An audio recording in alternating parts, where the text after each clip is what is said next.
మోకాళ్ళ నొప్పులు, disc problems లాంటి అన్ని సమస్యలకు సంప్రదించండి homeo care international world class homeopathy 9001175550.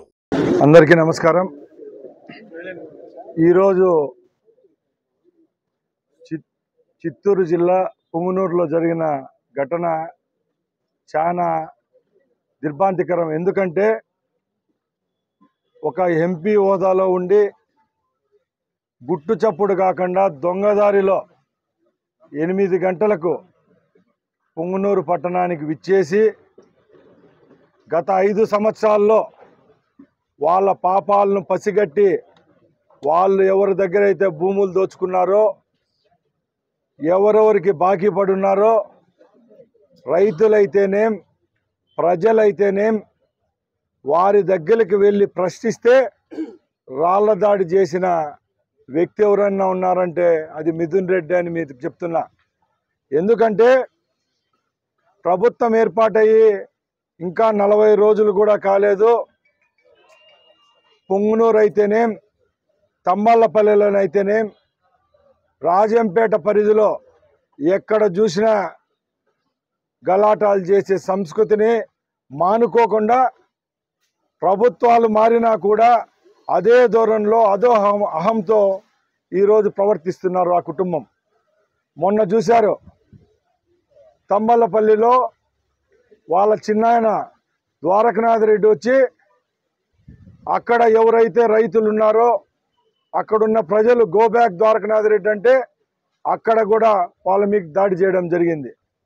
ఈరోజు పుంగనూరుకి దొంగగా వచ్చి అక్కడ ప్రాజెక్టులలో భూములు కోల్పోయిన వారు ఎవరైతే వాళ్ళ వల్ల దెబ్బతిన్న వాళ్ళు 5 సంవత్సరాల నుంచి ఉన్నారో వాళ్ళు అక్కడికి వెళ్ళి వారితో మాట్లాడి వాళ్ళ సమస్యల గురించి చెప్పేదానికి పోతే లోపల నుంచి దొంగచాటున రాళ్లతో దాడి చేయడం జరిగింది.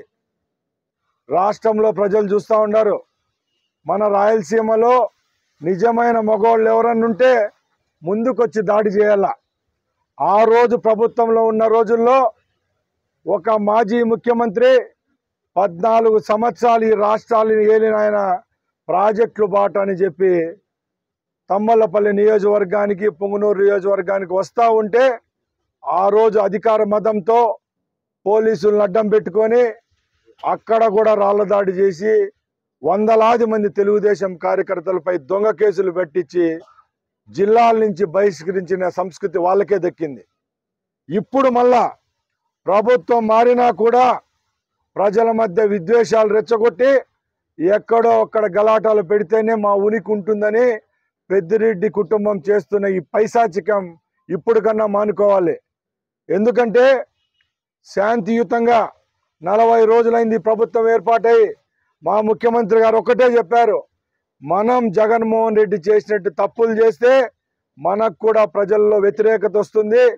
మనం ఏదైనా ఉంటే చట్టపరంగా న్యాయపరంగా ఎవరైతే పేదల భూములు కాజేశారో, ఎవరైతే గవర్నమెంట్ ఆస్తులు కాజేశారో, ఎవరైతే మన కార్యకర్తల పైన దాడులు చేశారో వాళ్ళందరినీ చట్టం పరిధిలోకి తీసుకొని వచ్చి మనకు న్యాయం చేస్తామని చెప్పడంతోనే ఈరోజు తెలుగుదేశం శ్రేణులైతేనేం మనమైతేనేం అందరం ఆయన మీద నమ్మకంతో గమ్మునున్నాం.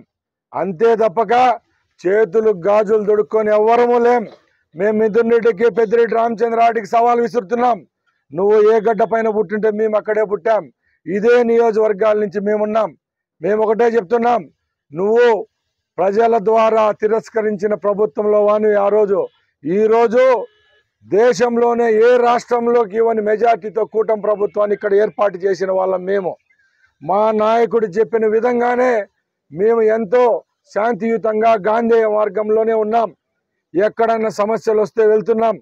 ప్రజలకు ఏ సమస్యలు ఉన్నాయి తీర్చేదానికి ప్రయత్నిస్తున్నాం తప్పక ఎక్కడ హింస అనే పదానికి చోటు లేకుండా ఈ 40 రోజుల నుంచి మేమున్నాం. ఈరోజు నువ్వు చేస్తూ ఉండేది ఏంటంటే నీకు 5 సంవత్సరాలు 30-40 మంది పోలీసు వాళ్ళను పెట్టుకొని ఇక్కడ ప్రాంతాల్లో తిరిగిన మీరు ఈరోజు మీకు పోలీస్ సెక్యూరిటీ కూడా లేదంటే మీ పరిస్థితి అర్థం చేసుకోవాలా. కోర్టులకు వెళ్ళి పోలీసులను గన్మెన్లు తెప్పించుకొని నియోజకవర్గాలకు వచ్చే ప్రయత్నంలో మీరుంటే మేము ఈరోజు శాంతియుతంగా ప్రజలకు సంబంధించిన ఏ విషయంలోనైనా ప్రజల దగ్గరికి పోయి మేము పరిష్కరించేదానికి మేము ప్రయత్నిస్తున్నాం. మరిన్ని వీడియోస్ కోసం ఛానల్ ని సబ్స్క్రైబ్ చేయండి. లేటెస్ట్ అప్డేట్స్ కోసం వాట్సాప్ ఛానల్ ని ఫాలో చేయండి. అండ్ లింక్ డిస్క్రిప్షన్ లో ఉంది.